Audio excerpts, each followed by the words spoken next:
Welcome to FDSMTG News for January 10th, 2022. New year, new news! As we enter into this new year, I wanted to change things up a bit. If you couldn't care less about programming notes or anything else and just want magic news, skip to this timestamp on your screen and get to the news itself. For the rest of you, the weekly news shows are coming back, and some of the stories will be coming out as shorts ahead of time. But the longer news show will include more stories, and I'm also looking at adding an editorial every now and again depending on how much news there is that week. The weekly news will be released on Tuesdays like normal, but will be longer, and the episodes will be dropping on YouTube and as a podcast. And yes, the bloopers are coming back. Astute viewers may notice that this was the previous shakeup. Well, I had some mistakes to make and learn from them, and really what's changing is how I'm doing it. From y'all's perspective, there's not really much changing other than theoretically everything getting out on time. You're watching creativity and progress here, people.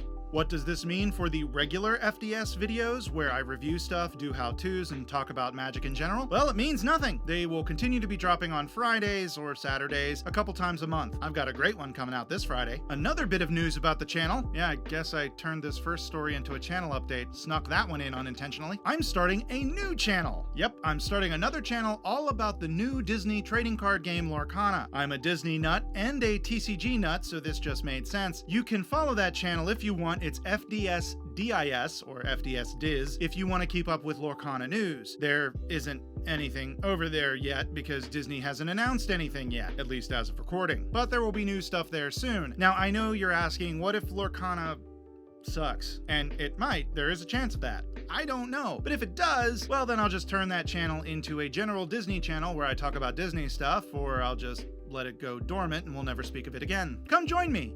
And also, real quick, anybody who thinks I'm gonna go all Lorcana crazy and leave this channel to wither and die on the vine, you are incorrect. This channel will not be affected, and I will keep all Disney and Lorcana stuff over there on that channel. Do not underestimate my obsession with Magic the Gathering. Okay, I think that covers it. On to Magic news. Magic is dying. No, not really, but a lot of people are saying that, more than usual. There was a blog post that made the rounds a few weeks ago discussing the pricing of cards and how the secondary market for Magic singles is fundamentally changing. Or, well, crashing. The post, written by Michael Baer at Desert Sky Games, posted this on their blog, discussing in detail how they noticed an early trend of card prices slowly declining and how they predicted the decline would continue. It also discussed how they slowly started offloading their high-dollar, non-reserve list cards, dropping their prices 1% over the weeks, and getting as much money as they possibly could from them as the prices dropped. It also details how other financial factors, such as labor and inventory space, were becoming larger considerations as the overall price of cards have come down. According to the post, it got so bad that cracking inventory to sell singles was no longer worth it, and they sold off all of their non-reserve list inventory. The article highlighted secret layers, the rise of Arena, the unpopularity of Standard, regular reprinting of high-dollar staples, and the difficulty to keep up with all the variants of the cards as reasons for the decline. And yeah, I agree. All of those factors are bringing the Magic singles market down. And these market movements over the past year does have me clutching my Mox Pearls a little closer than I would have otherwise. Predictably, this post caused another bout of doom and gloom from various corners of the Magic the Gathering community. But that all being said, I'm not too concerned. We currently are in the largest bout of inflation the United States economy has seen in over 40 years. Magic is only 30 years old. Never has the MTG secondary market ever weathered an economic scenario where we currently find ourselves. That is going to have a drastic impact on card prices, and inflation has the added issue of affecting collectible markets in different ways depending on the collectible. I'm not saying the doom and gloom isn't merited. It may be right. The days of expensive cards that are not on the reserve list may be over, but I don't know. They don't know. No one knows. It remains to be seen how the MTG secondary market is going to come out on the other side. Upcoming Magic the Gathering products are being released on the following dates. Dominaria Remastered will be released on January 13th. Phyrexia All Will Be One will be released on February 10th, and March of the Machine will be released on April 21st. Please note the dates that were quoted before were the official global release dates. Pre-release dates will probably be the week before, unless otherwise stated. Please check with your LGS for more details. This story was brought to you by the fact that after the holidays, I couldn't remember what the heck was coming out when, so I decided to look it up and share it with you. They're changing the legality of when cards can be played with Phyrexia All Will Be One. On February 3rd, the pre-release for Phyrexia All Will Be One, the cards will become legal. The article simply states, when you have the cards, you can play them. Previously, tournament legality was related to the global release date, but what would often happen is that people would get their cards at pre-release and then try to play the cards from the set in an official tournament over the weekend and not be able to do so because the cards technically were not legal yet. The global release usually was at least a week off. Now this is another marker that the pre-release is basically the release, just with a different name.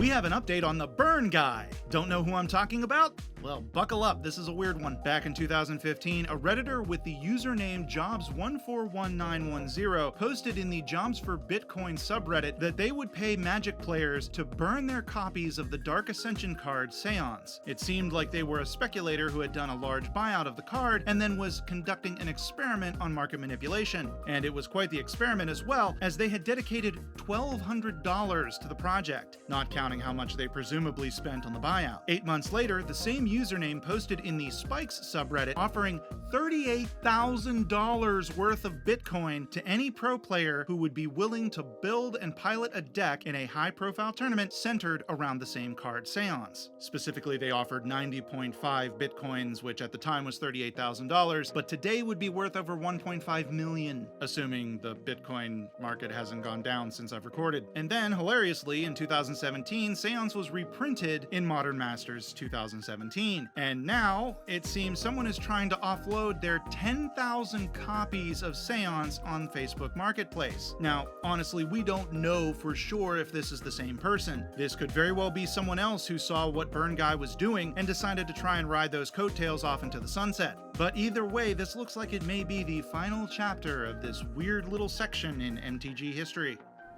It has been reported by Polygon and other news sources that Wizards of the Coast has canceled 5 games that were in progress. And by games, I mean video games. In a quote to Bloomberg, a Wizards of the Coast spokesperson said they made some changes to their long-term portfolio to focus on games which are strategically aligned with development of their existing brands, and those which show promise in expanding or engaging their audience in new ways. I'm paraphrasing slightly there. Obviously, Magic the Gathering Online and Arena are safe. They're not giving up those cash cows. So basically, they decided to kill any they thought wouldn't do okay.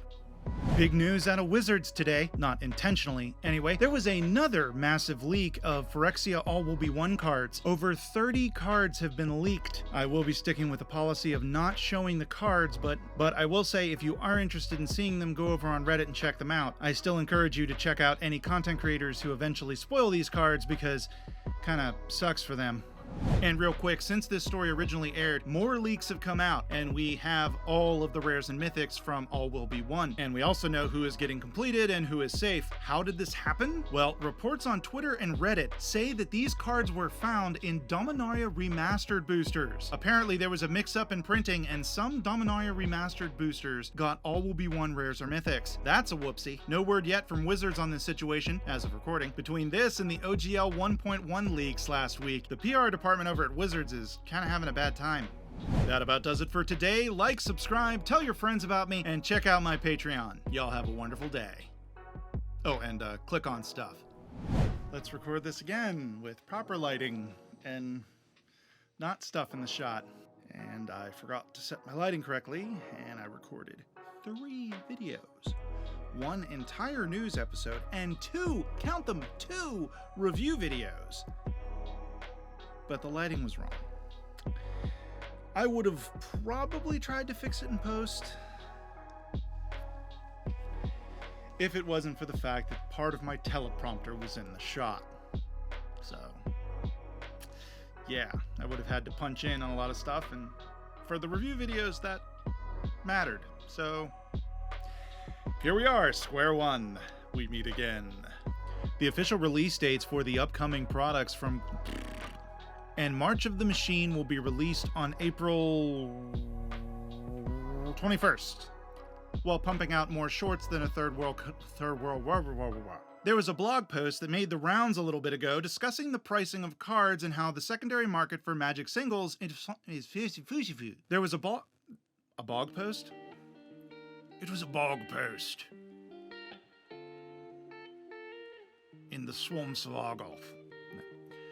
Predictably, this coast posted. Back in 2015, a Redditor with the, reports on Twittit. Oh, that one got me. Twittit. Okay. It is the amalgamation of the worst of both platforms. The vile Twittit. Between this and the OGL 1.1, This show is part of the CIP network, inspiring creativity, one episode at a time.